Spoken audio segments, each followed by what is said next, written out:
We're going to do some Davos coverage, folks. We did a little Davos coverage on the Jimmy Dore Show. I'm assuming we'll do more Davos coverage tomorrow. There's already some stuff that I want to get into. But here's a piece of footage from Davos that has made quite the amount of noise online for, unless I'm crazy, are all the wrong reasons. So here is Javier Milei, newly elected president of Argentina. Here's the crux of his speech at Davos.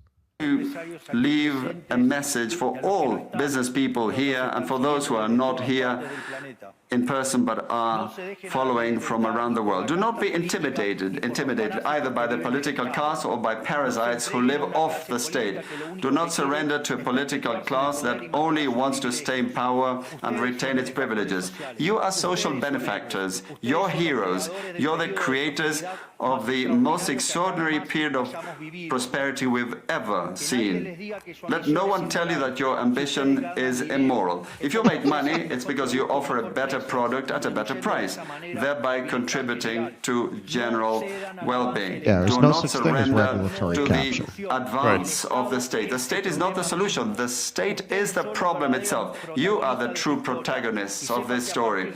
And rest assured that as from today, Argentina is your staunch, unconditional ally. Thank you very much, and long live freedom. Damn it. Yeah. Damn it. Okay, so he addressed that speech to the business people in attendance at Davos and some who were not in attendance at Davos. Now, I did you, my beloved audience, the favor of watching the entire speech. It was about 25 minutes because I wanted to make sure I wasn't missing anything. I wanted to make sure that the context was right. And the speech was a completely boilerplate 25-minute defense of capitalism and libertarianism. And he is literally telling the people in that audience. Right, somebody had to do it. Well, I had to because I didn't want to miss something. You know, you don't want to have someone spring a clip on you. Oh, I didn't see that, which changes the context and the meaning. No, there was none of that. Just a 25-minute defense of capitalism to the Davos crowd. And he addresses that speech to the businessmen in the Davos audience. You are social benefactors, heroes, and protagonists who should never have to apologize for the wealth that you create. Somehow, this was interpreted by a lot of incel right-wing media as a thumb in the eye to Davos. So here's some tweets. Many people were surprised that Javier Milei would attend the World Economic Forum in Davos. I guess they didn't realize he was going to use the socialists' stage to tell them that socialism sucks right to their face. Okay, I am sorry. How fucking moronic do you have to be to think that the people at Davos who create a scandal with their use of private planes for like fucking 10-mile plane rides every time they have one of these are socialists? How dumb do you have to be to accept that framing? These are the same people who think Elon Musk is a man of the people. The same Elon butt boys are the ones who think Milei is a hero. It's the same fucking people. None of these people would piss on you if you were on fire. Get it through your head. Do you hear Elon any doesn't rhetoric? give a shit about you. Milei doesn't give a shit about you. None of these people give a fucking shit about you. Do you hear any rhetoric at Davos about worker empowerment? About of course worker not. Control? In what universe are they socialists? See, to a lot of right-wingers, any authoritarianism, they just brand as socialism. They brand it as socialism. Because they cannot accept that capitalism can be authoritarian as well. They just can't go there. Look, you do have people who are coded as right. I want that qualification because we just don't even know what these terms mean anymore because so much of their argument are things we would traditionally have heard from the left. Like it's like the 60s counterculture kind of arguments about corporatism and conspiracy among elites. But you hear that more from people coded right now. But hey, man, I mean, a lot of them do understand it. They get it. You have this global elite that is using their power and position to tell the peasants how they're going to live going forward. And in my opinion, it's not it's like an aristocracy in any age.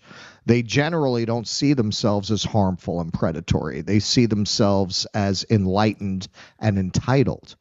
Because of their enlightenment, they are entitled to tell the peasants what is best for them.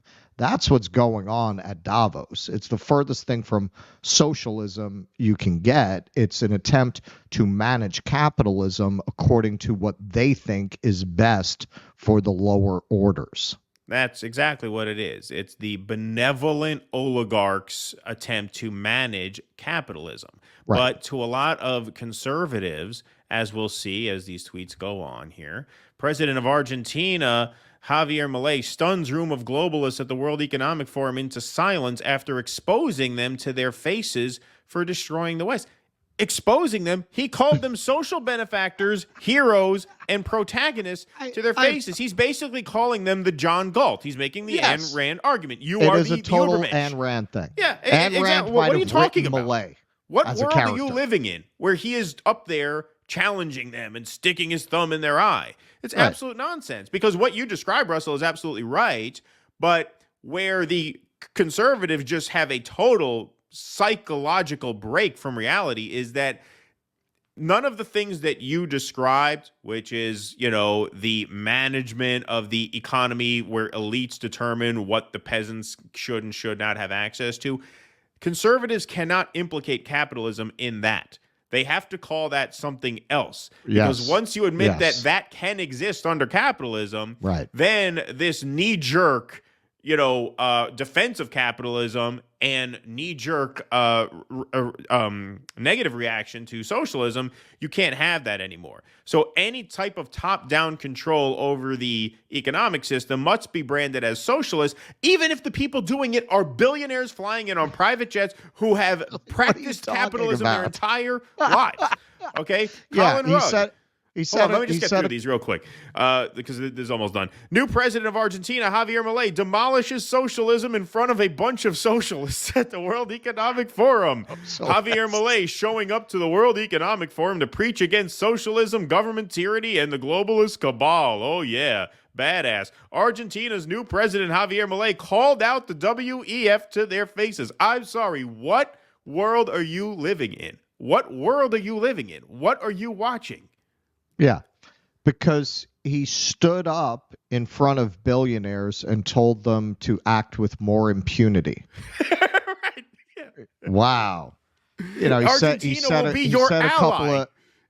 said a couple things that were dubious about efforts to secure equal rights for women. Ooh, and you were talking about this a little bit when we got into equity DEI on Jimmy's show yesterday.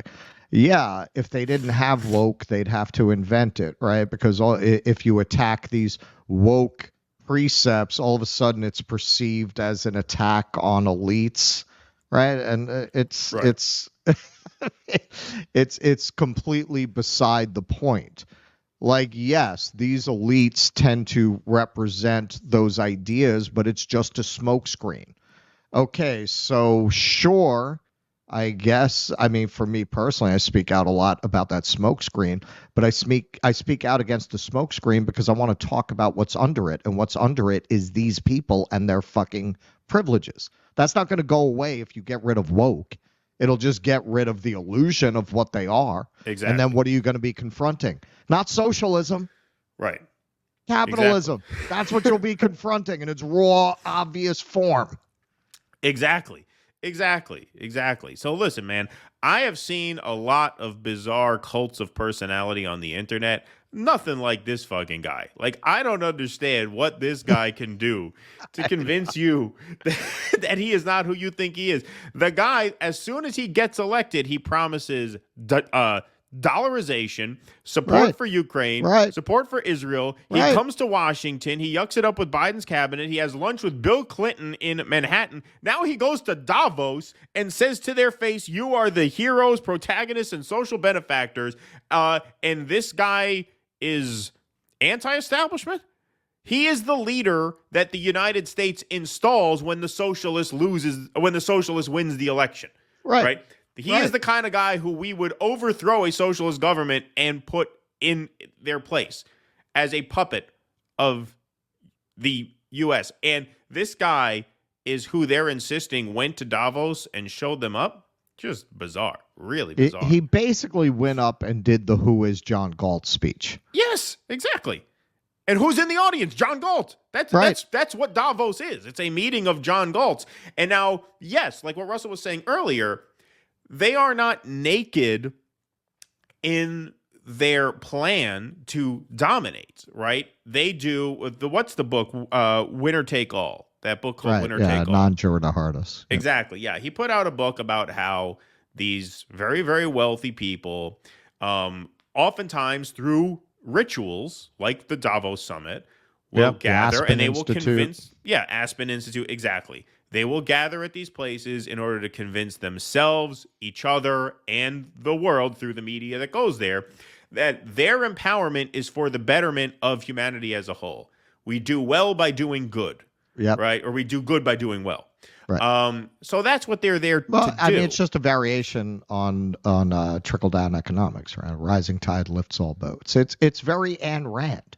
Yes. The more we accrue, the better society is through our inventions and our efforts. You know, they just I cannot recommend Winner Take All enough.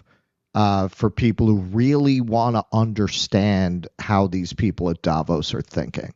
Because if what you believe, look, generally, when you think people are motivated by villainy, there are a lot of subtleties you're missing because there are very few people who are really comfortable with the idea that they're the baddies.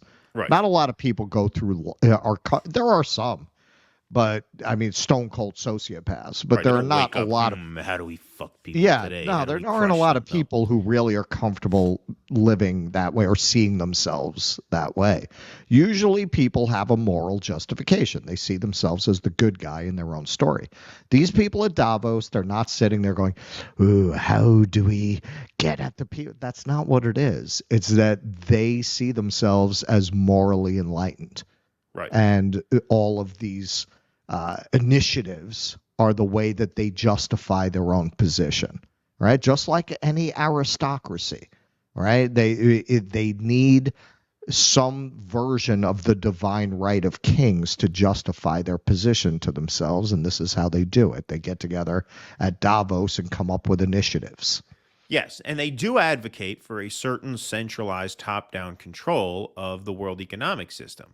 But top-down control of economic systems is not unique to communism or socialism. That can exist under capitalism, and it fucking does. If it didn't, there wouldn't be a Davos, right? And that's what, a lot of these guys who, just one after the other. I wasn't going to make an exhibit slide of this, but they just kept coming. Like half of my Twitter posts were about how this guy went and stuck it to Davos. I'm like, what the hell are you watching? So I felt we needed to give a certain counterpoint to that. Yeah, you look at a lot of this stuff, and it is just amazing how misguided and misled a lot of people are about who these figures are and what they represent. Please clap.